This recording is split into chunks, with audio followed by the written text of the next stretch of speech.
welcome to the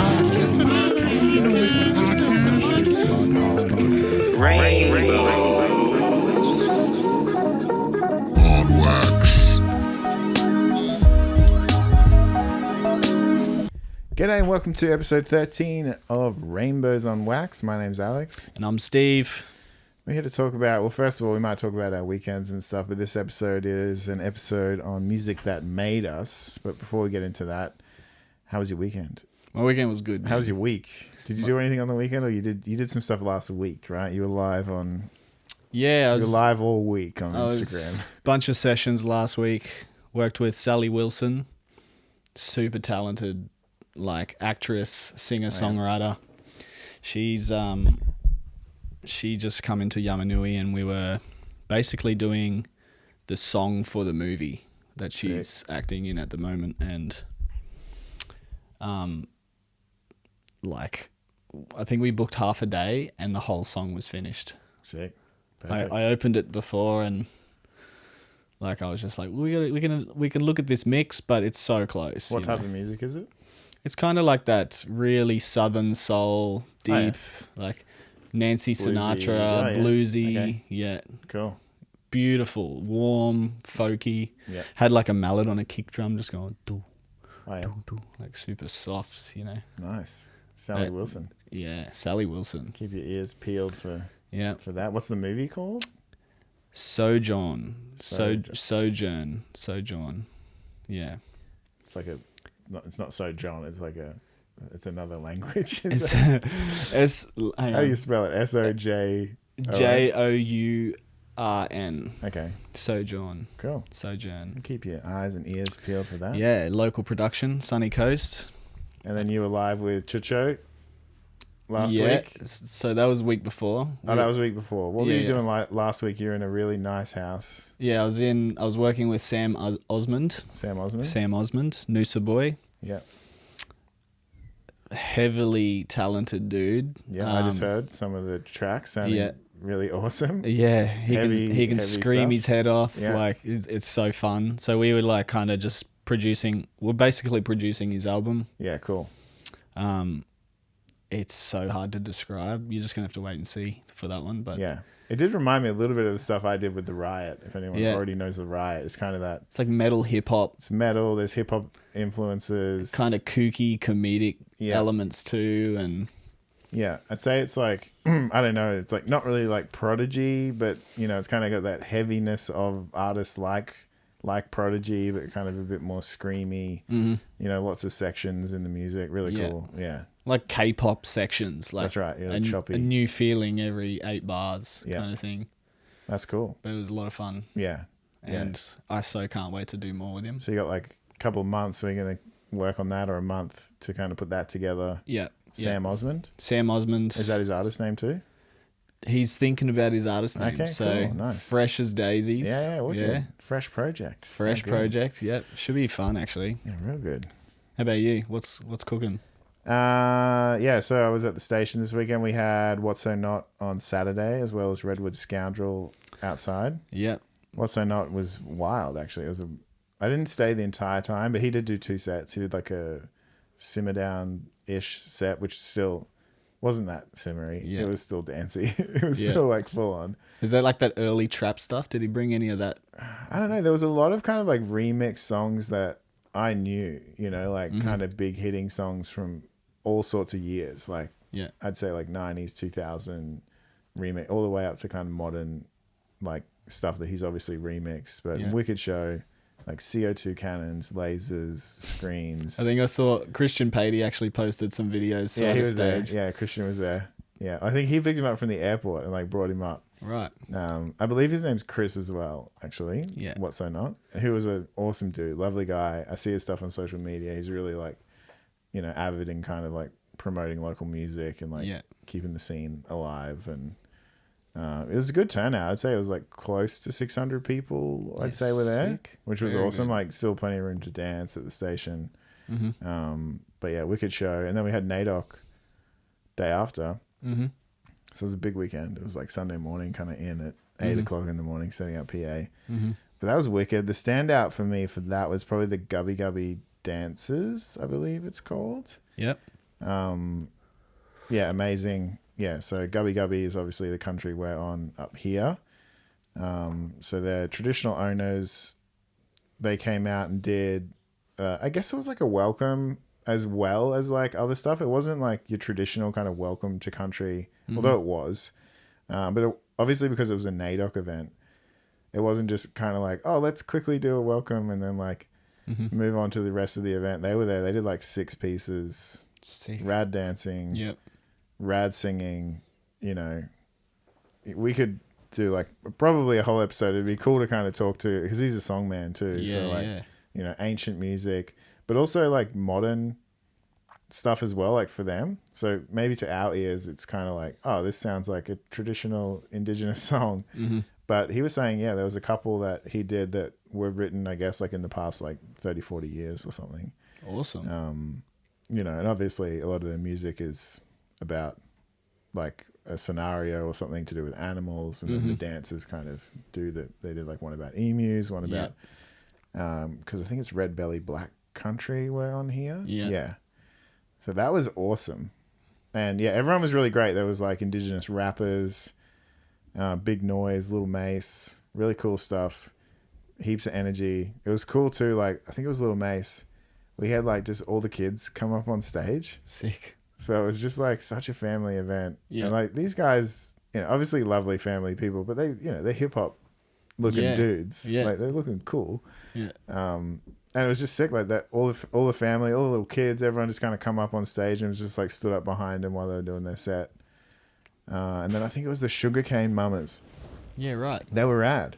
3 women, kind of folky, R&B, soul mix, you know, of that kind of stuff. But yeah, epic harmonies that I'd never heard of them, but they'd obviously been doing this for a really long time. Like they're pros. So yeah, that was NAIDOC Day. Yeah, really wicked musicians. It was cool to see something fresh, something different. The station. Yeah, it was a busy weekend. Yeah. Yeah. Heaps of good show. Like Matt Corby show got announced today. Saw that. That's very cool. Obviously this episode's going to be coming out, so the show will hopefully already be, you know, out and about with Bud Rokeski, Emily Rink supporting. Beautiful lineup. Great lineup. Hopefully Bud will have a whole band there. If not, we'll figure out a band. To put behind him because it's necessary for that show. Man. That's sick. So yeah, it was real good. Good little weekend at the station. Yeah. Yeah, plenty of cool music. Yeah.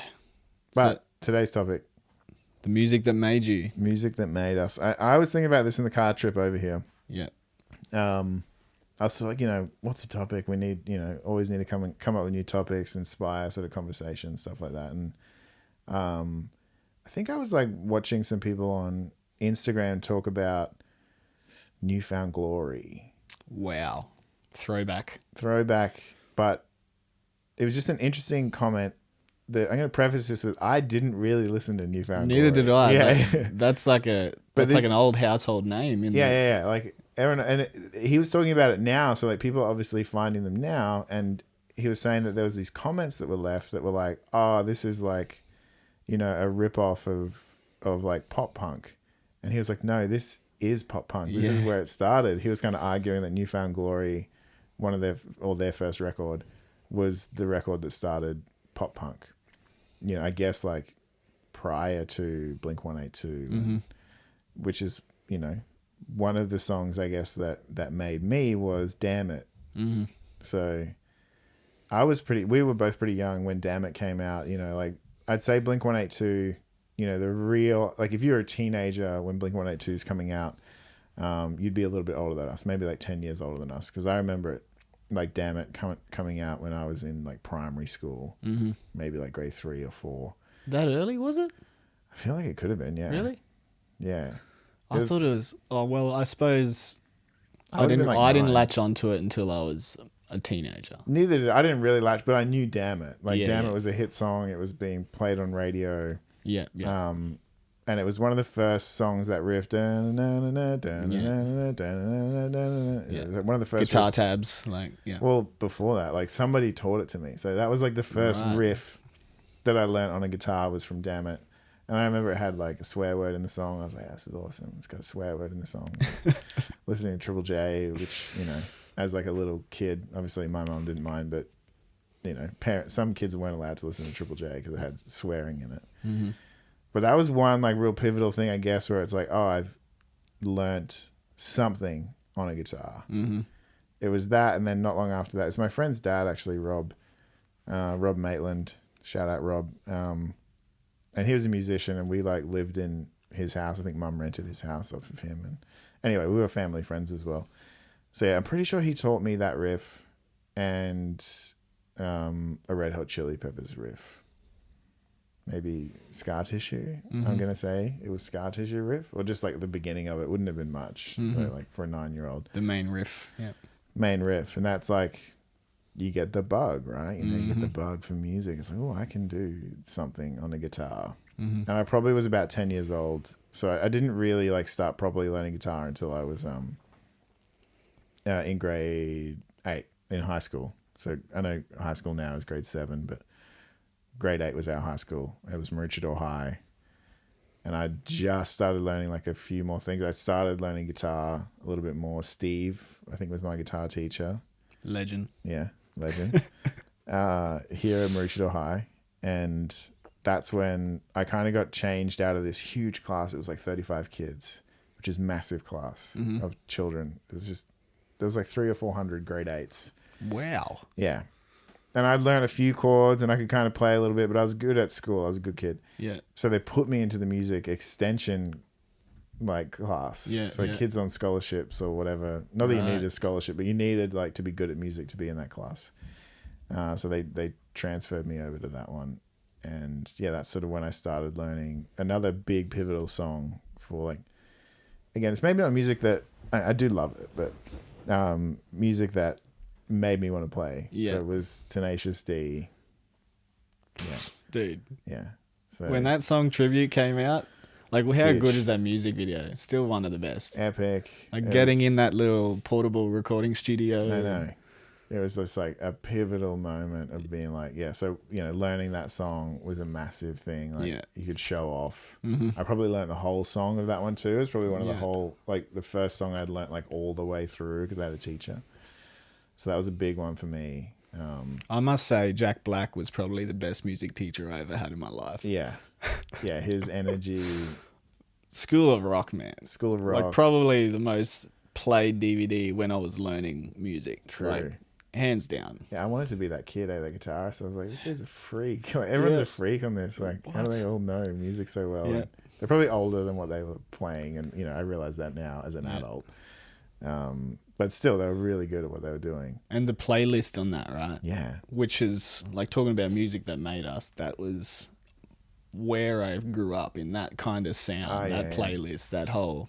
Led Zeppelin, Ronnie James Dio, you know... Like Metallica, like... Who else was... Like, in the punk scene, there was Blink-182 and stuff, but Sum 41... Yeah. You know, then I started moving into a lot more heavier bands just because of the technicalities there. Like, I just needed to figure that shit out. Yeah. AC/DC. Yeah, well, you know, that was like always around. If you grew up in a pub in Australia, you've heard AC/DC, you know, you've heard Metallica, you've heard Soundgarden. Guns N' Roses, all that kind of classic sort of stuff. And I guess that's the gateway for when you're a teenager to find your own bands like Sum 41, Blink-182. That sort of... You know, and again, like, they kind of started from alternative, but definitely moved into like popular music. And that's all we could get, you know, if you're a young kid in Australia, like, that's it. Like, there's no... Record stores aren't really stocking much stuff until... I remember when we, you know, as we got older, you could find cool alternative records, but rarely could you find anything super alternative unless, you know, which is sort of the next step, which is like older siblings or friends, older brothers and sisters showing you music. Yeah. I remember when I was younger, I think like the big fever I got for music was there was my little sister who has 2 older brothers, so different father. Anyway, his kids, they gave me tapes, which had like No Effects on it and Pennywise, Insane Clown Posse, Eminem, all that stuff. And I remember being grade 5 and I'd have tapes and they'd let me like borrow the boombox at lunchtime and I could play music on it. But really violent music, especially Eminem and Insane Clown Posse and Limp Bizkit. I was going to say, yeah. Like Limp Bizkit was introduced to me in probably year 5. Yeah. Like 10 years old, man. Like I know, right? Listening to break stuff, like, whoa. Yeah. Like blew my mind. Loved it. And we've talked about it in other episodes too where, Limp Bizkit Significant Other was the first CD that I bought. Mm-hmm. But back then, like listening to tapes, you know, like you slowly learning the band. But I didn't really know who they were. Like they were just on a tape. Mm-hmm. And it's like, okay, this is cool. Let's listen to it. Mm-hmm. So I wouldn't say that was like, it definitely was formative of where I ended up listening to music, but I didn't really know what it was. I didn't know it was NoFX. I didn't know it was Pennywise. Mm-hmm. Mm-hmm. And I guess too, like that music seemed to be like the generation above us. Mm-hmm. Like it was more their music, and then our music kind of was like Sum 41. Mm-hmm.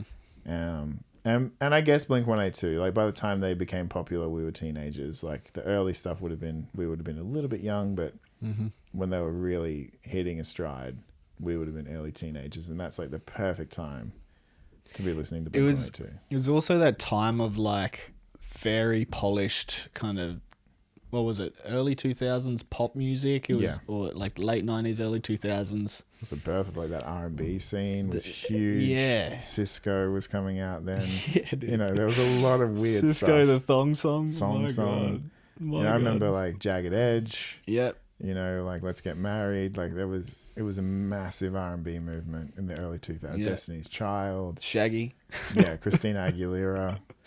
So like it was a sound, right? It was like this movement of, and a huge hybrid of production, really. Yeah. So like, you know, they would have instrumentalists, but there was a full digital age that was really like well oiled, so to speak. Like the whole digital production aspect to music was... Yeah, it was moving out of tape. And you had like the introduction of the SSL consoles and the Neve consoles and the in Pro Tools the 80s. Yeah, all the way into the 90s where they started perfecting this gear. Yeah. And the budgets and the money that they had in the 90s was out of control. So they could afford to back these bands and these artists that were obviously talented. Alanis Morissette is like another one. You know, like she's obviously talented, but such a super group kind of behind her as well. Amazing producers, writers, musicians, and just kind of endless money to figure it out. It was like the birth of not the birth of the boy band, but they were the pop music boy band. Yeah, Backstreet Boys, NSYNC. Yeah, you know, Take 5 out of England. Yeah, but I guess like that being, you know, the pop music scene, you know, you did still have bands like there was clean versions of Limp Bizkit, you know, so they were able to compete in pop music. Same with Eminem.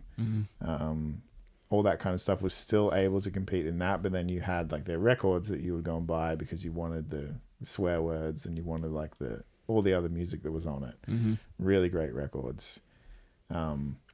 So yeah, that early 2000s, so we're talking, you know, we're 12 years old at the time. You know, still buying singles.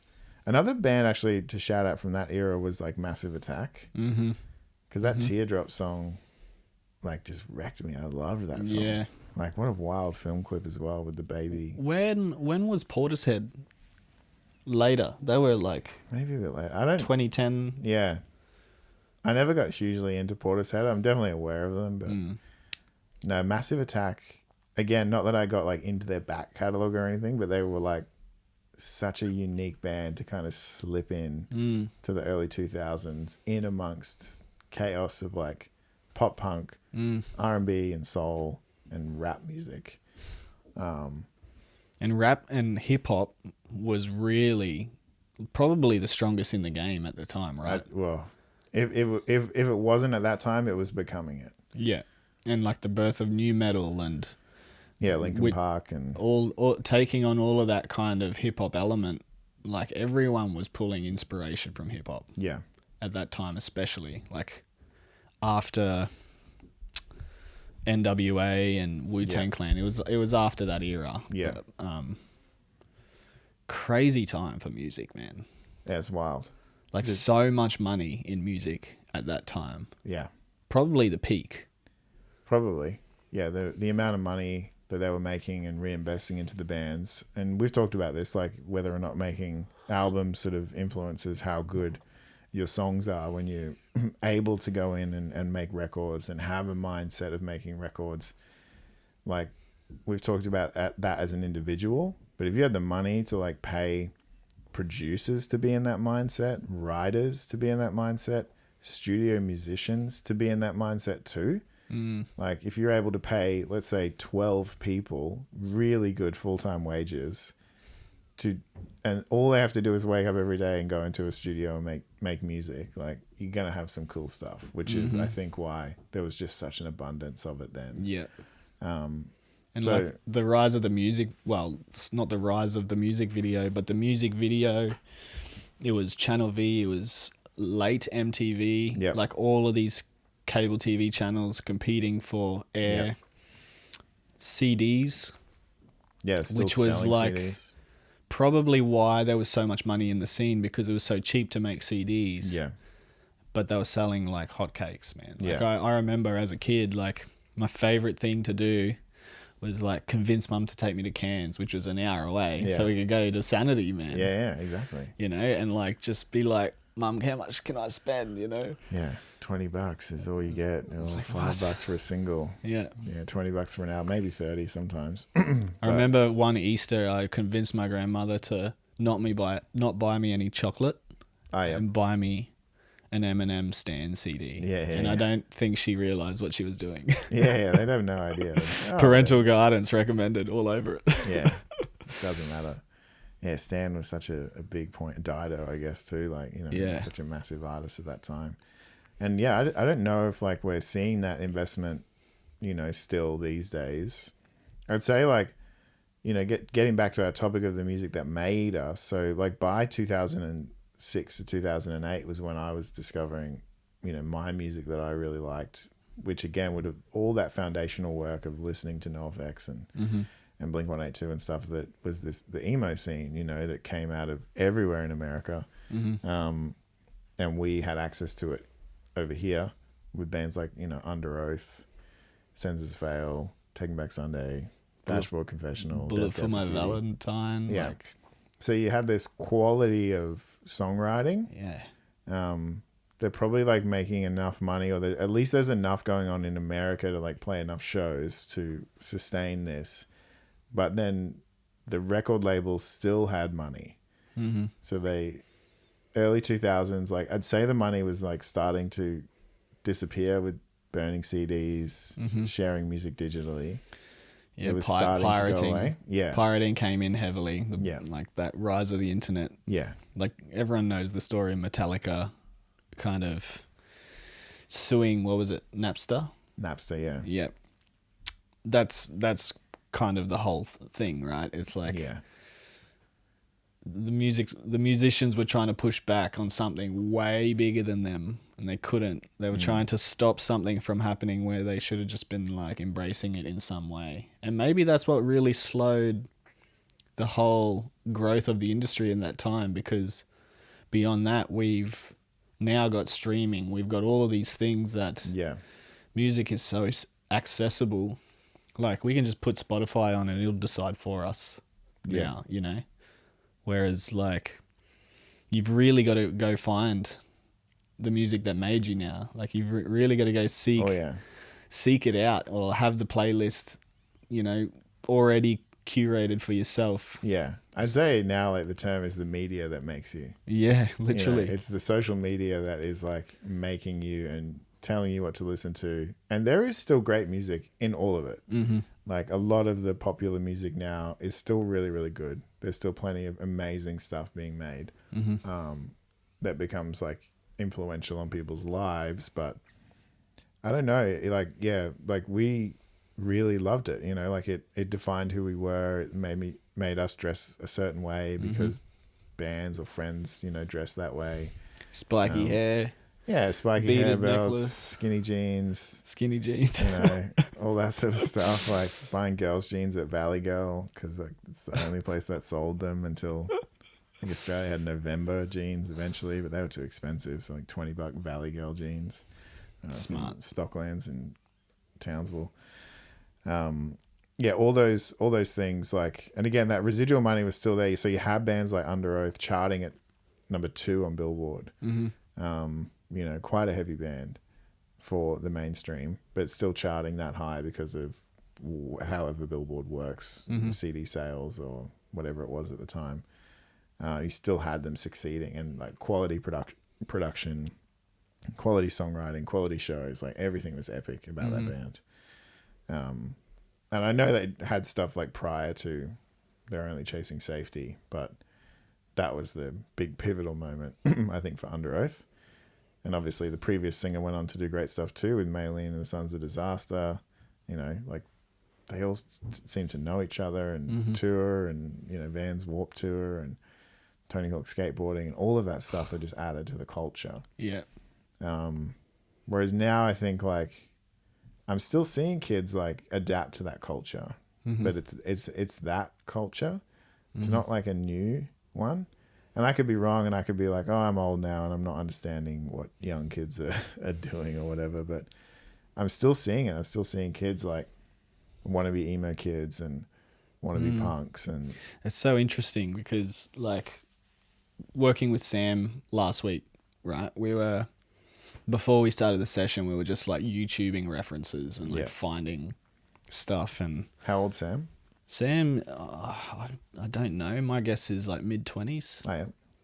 Like he's pretty well versed in his music taste and stuff, So, but he showed me this artist. I'll have to get the name for everyone, but it was, like the video clip was like a guy fighting demons in the abyss, but it was like more section changes than K-pop. Like heavy, like different time signatures every 8 bars, and like this music video that was like a movie. Yeah. Like Lord of the Rings meets Van Helsing kind of vibe. Yeah. That's got to come from gaming culture, right? Like they're catering to these guys that love fantasy, and like I guess they're putting themselves into it, but there is, like you said, this whole new birth of subculture, subgenre. Like it's almost hard to keep up with. Totally. And I guess like that was probably an area that I had friends that really liked it back then, which was artists like Cradle of Filth, him, Opeth, like wasn't stuff that I listened to a lot, but I was aware of. And as much as people probably think, oh, Cradle of Filth, just like some demon metal band, it's like not really. It's kind of beautiful music. A lot of it is. So is Opeth. Like it's not even as heavy or erratic as a lot of like metalcore and that side of music. It's quite beautiful. Tool as well. Like Tool is such an amazing band, and like obviously they're kind of a culture within themselves. Yeah. Like they're so big that but there's all this other stuff as well that exists in that world of heavy metal, I guess is what it's called. But when you actually compare it to metalcore, like it's not as erratic, it's not as crazy. So there's a total fantasy to it. Yeah. Like Cradle of Filth is fantasy. Like they're not really doing all this stuff that they're talking about. I mean, no. I'm assuming they're not, but you know. So I watched not a documentary, but a biopic. Oh yeah. Called Lords of Chaos. You seen that one? No. It's about that Mayhem band from Finland, the one that would burn all the churches down and shit. I know about this band, and they one of them like blew his head off. Yeah. And then they used like bits of his skull as necklaces. They would wear it. Like the first lead singer killed himself, and they just praised death and destruction. And Norwegian black metal is a thing, hey? Man, this was a confronting movie. Like I was just like, fuck. Wow. So like that's an investment into the brand, let's say. Yeah. Like they're like, you're a poser if you don't believe in Satan. You're a poser if you don't True. That's definitely the extremist, I would That say. was hell extreme. Yeah. Like that was full on to a point where one guy was. It became competitive within the group, and they ended up just killing each other. Yeah, like wow. Brutal. Super brutal. But that was black metal. Well, yeah, because I'd seen Don't be stuff, in black metal bands. Yeah, I'd seen stuff about like Danny Filth, and like he like just seemed like super normal. Like he just seemed really creative and really awesome. And same with like Billy Vallow from him. I know like a lot of like you had like the Viva La Bam. Yeah. You know, Bam Margera. And obviously just loved him. And like so much of the music was like in the TV shows. And like they'd hang out with the band. Speaking of growing up on something, like Viva La Bam was sick. I've been trying to find it on DVD actually recently. Dude, I used to have some DVDs. I know. A friend of mine did too. And like, because I don't know, maybe it's on Apple TV or something, but it's on one of the streaming services I don't have. And I have 4 or 5 of them. Yeah. But I was like, oh man, I'd love to just go back and like, because it's been so long now. Yeah, man. It'd be brand new for me to like just go and rewatch all Viva La Bam. Just hazing Uncle Don Vito. I know, right? What the fuck? So questionable, like what they were doing. But yeah, that jackass culture, CKY, yeah, dude. Viva La Bam, MTV, all of that stuff, all that music, all that sort of fun culture. We kind of had one here called Tension. All right. You ever remember that?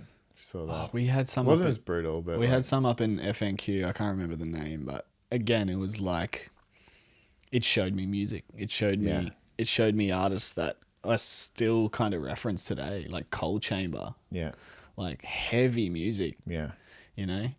I didn't realize CKY was a band for years, but I was given the CKY 2K on VHS in grade 7. Yeah. See, that's all that skating, like influence and everything, right?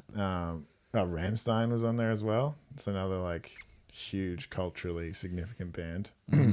But yeah, it was taken from skating culture. Like they were pro skaters, and then CKY was a band. You know, Can't Kill Yourself, which was Bam's brother. I guess was in that band. And then they just started making these stupid videos. And then you had the other crew, which were called Big Brother, which was Johnny Knoxville and Steve-O and all that. And they came together and made Jackass, you know, like 2 crews kind of coming together. But yeah, to get given that VHS, and I remember like watching it, it was like, whoa, like some scenes are really confronting. There's nudity. There's like one, just like a guy taking a shit, you know? There's like all the weird, wild skits that they were doing. Yeah. Bam was editing it all himself. Became very real in terms of like people actually do this stuff to each other. Like, I know, shopping trolleys, and then like, you know, we would go and do that stuff as like well. Like haze on their parents like that? Yeah. Whoa. I know, wild, but so cool. It just like, it felt like, I don't know, like there was more to it, you know, like, not that I don't know, as you know, like growing up, whether it's, you know, regional Queensland, you know, coastal Australia, coastal Queensland, back then it's sort of, you know, it was like you're a surfer or you're nothing, you know, and it's like, well, I don't really surf, or like I'm not very good at it, but then you found that like, oh, there's this whole other cool area that you can exist in, which kind of crosses over all of it, which is like, I don't know what the term is for it. It's a punk, you know, but it's not what a traditional punk is, but yeah, you're definitely alternative. In high school for us, and this is so culturally wrong, but it was like you're either a skeg or a redneck. Yeah. And it was like the rednecks rode motorbikes and the skeds rode skateboards. Yeah. And you can't be one or both. Like you can't be both. You got to be one or the other. Yeah. And it was such a dividing kind of subculture, not like in a like violent way or anything like that. It was just like skegs would hang out over there, rednecks would hang out over there. Oh yeah. And that was like the Townsville got pretty violent. Townsville got violent. Townsville was really violent. Where there was like punks and meatheads. Like the meatheads were like football players, things like that. Jocks, I guess, like people might know them as. But yeah, the punks were like, you didn't mess with them. Like they were just as tough. Yeah, happy to do whatever, happy to throw down if they needed to. There was just as many of them, which was crazy. Like you would just think it's such a subculture that there'd be so few of them. But no, there was like, often these big house parties. Like I remember this, and it's sort of come up again. Like remember Corey Worthington? Yes. Yeah, Dude. Big glasses, big blonde glasses. hair, really terrible JJ's hat. Yeah, and he's like worldwide. Like people like that news thing went around the whole world. And I remember when it came out, because I guess like we would be a similar age to Corey. And I remember being like, this is like every weekend in Townsville. Yeah. Like, why is this such a special thing? Because he got caught. I know he got caught. I'm like, you're a fool. You know, I'm like, oh, he got caught, but then he boasted about it on the news. Yeah, and he was rude and like, you know, didn't take off his sunnies. Tough guy. Yeah, made a whole thing about it. But I remember just being like, oh, like this is dead set every single weekend in Townsville. There is a house party that is out of control. Mm-hmm. Like hundreds of kids, fences being pulled down. Mm-hmm. You know, like people smashing car windows, like doing donuts in cars. Yeah, like street fights. And I remember just kind of being a part of my little emo crew. And probably the worst thing we would do is like when shit hit the fan and there'd be like police, and we just would like run up to an esky and grab drinks in our backpacks and just leg it. There'd be like 6 or 8 of us in our little crew. I reckon we would have been good friends, man. 100%. I'm not getting involved in this. No, I was like, yeah, they're not looking. Yeah. Quick, grab the UDLs like on our backpack, and then because Townsville was so flat. Yeah. The amazing thing about Townsville is you could walk anywhere. Yeah, literally. And there's a long walks. Like if you're going from Thuringower to like the Strand, you're talking like could be a couple of hours. Yeah. But you'll get there, and there's no hills. No. So you can get there. You can ride your bike anywhere. That was one really unique thing about Townsville, just being dead flat, except for Castle Hill or whatever in the middle of it all. The amount of times I walked home from Cheap Tuesdays. Yeah. Trying to go to a Wednesday class. Don't recommend it. Yeah. Yeah, Cheap Tuesdays in Townsville was a real thing. Anyway, back to the music that made you. The music that made you. Music that made you. Is this it? Is this the episode? Have we spoken for enough? No, I reckon we got a bit more in us. Yeah, the big ones that made me, and again too, like I almost want to finish it on a bit of like let music make you. Yeah. If there's a takeaway from this that I could share with anyone, it would be like find music through friends, find music that's being made now. Like it's all well and good to like go back and fall in love with old emo music or metal or punk or folk or music from the 60s, music 70s, all the years, all the decades. It's fine to go and like find stuff from there that is cool, but there is like got to be some amazing stuff coming out now. And I'd say it's way more relevant to your situation, hopefully. Find it, support it, like let it be your favorite thing, buy their stuff. If you find them early enough, and there's a scene that sort of starts around them, you'll see like significant growth with these bands or these artists into turning into stuff that is like really amazing. I would like to see more of it. I'd like to see like more of that punk, more metal, more emo. There's actually really good folk music. There's really good country music. Like that's doing really well. Again, there's a lot of stuff that's being made right now that's just awesome. For me, it was like, I hope that teenagers right now or young kids can like find their thing. It's always a convergence too, like of inspiration, right? So the music that made us was most likely like the music that made them as well, right? Yeah. So those artists would just jam all their inspirations into one. Yeah. I feel that, man. Like I'm still reaching for those LA Woman records or the Significant Other or whatever it might be. Like we were referencing the Mars Volta the other day, you know. So still to this day one of the best live shows I talk about. Yeah. And I was 18. Yeah. I think that's something to remember too, is like I know some of these artists could have been quite young, but when I was 15 or 14 finding these artists, like they were probably like late 20s, early 30s making the music. But somehow still resonating with a 14-year-old, 15-year-old and what I was going through at that time. So again, it's like shout out to like songwriters and bands. It's like you don't necessarily know like who you're appealing to you could be appealing to quite a young audience with your music. You know, you don't need to make music because you're 25. You don't need to make it for 25-year-olds. No. You just need to make it. And if for some reason it appeals to the younger, you know, to the masses, like eventually, you know, I feel like people in their mid-20s, late 20s, early 30s, like they've already got their music. You know, it's like these younger, influential sort of generations that are 12, 13, 14, 15, 16, all the way through high school. Like that's when it's like those moments like mean so much more to them. And the music can mean so much more to them. Yeah.